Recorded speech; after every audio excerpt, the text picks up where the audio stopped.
Perkenalkan, nama lengkap saya Ana Anselmi Lipatlain dari Program Studi Pendidikan Kimia Universitas Nusa Cendana.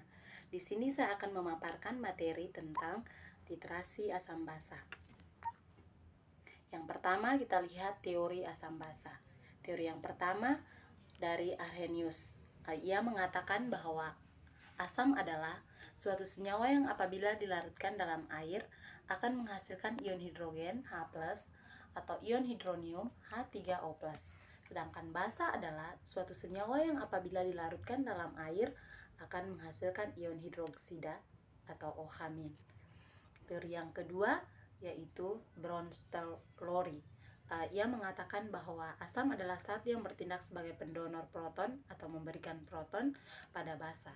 Sedangkan basa adalah zat yang bertindak sebagai akseptor proton atau menerima proton dari asam. Teori yang ketiga dari menurut Gilbert Lewis. Ia mengatakan bahwa asam adalah suatu zat yang bertindak sebagai penerima atau akseptor pasangan elektron. Sedangkan basa adalah suatu zat yang bertindak sebagai pemberi atau pendonor pasangan elektron. Yang kedua, kita lihat pengertian titrasi. Titrasi merupakan suatu proses penentuan banyaknya suatu larutan dengan konsentrasi yang diketahui dan diperlukan untuk bereaksi secara lengkap dengan sejumlah contoh tertentu yang akan dianalisis atau belum diketahui konsentrasinya. Prosedur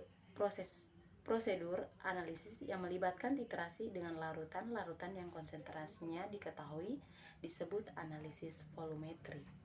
Titrasi asam basa merupakan suatu proses penentuan kadar atau konsentrasi suatu larutan basa dengan larutan standar asam yang sudah diketahui konsentrasinya atau sebaliknya.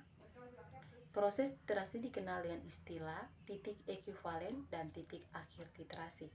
Penambahan larutan standar dilakukan sampai mencapai titik ekuivalen, yaitu suatu keadaan pada saat asam dan basa tepat habis bereaksi.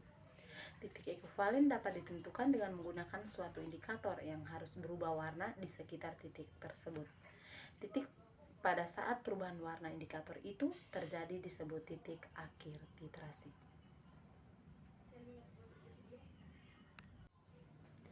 Yang ketiga, kita lihat prinsip titrasi asam basa.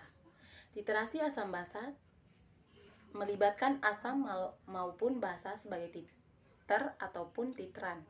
Kadar larutan asam ditentukan dengan menggunakan larutan basa atau sebaliknya. Titran ditambahkan titer tetes demi tetes sampai mencapai keadaan ekuivalen yang artinya secara stoikiometri titran dan titer tepat habis bereaksi. Dalam hal ini biasanya ditandai dengan berubahnya warna indikator. Keadaan ini disebut sebagai titik ekuivalen, yaitu titik di mana konsentrasi asam sama dengan konsentrasi basa, atau titik di mana jumlah basa yang ditambahkan sama dengan jumlah asam yang dinetralkan, atau konsentrasi H+ sama dengan konsentrasi OH-. Sedangkan keadaan di mana titrasi dihentikan dengan cara melihat perubahan warna indikator disebut sebagai titik akhir titrasi. Titik akhir titrasi ini mendekati titik ekuivalen, tapi biasanya titik akhir titrasi melewati titik ekuivalen.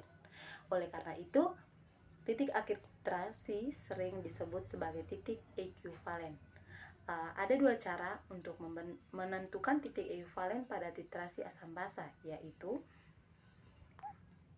yang pertama, memakai pH meter untuk memonitor perubahan pH selama titrasi dilakukan. Kemudian membuat plot antara pH dengan volume titran untuk memperoleh kurva titrasi.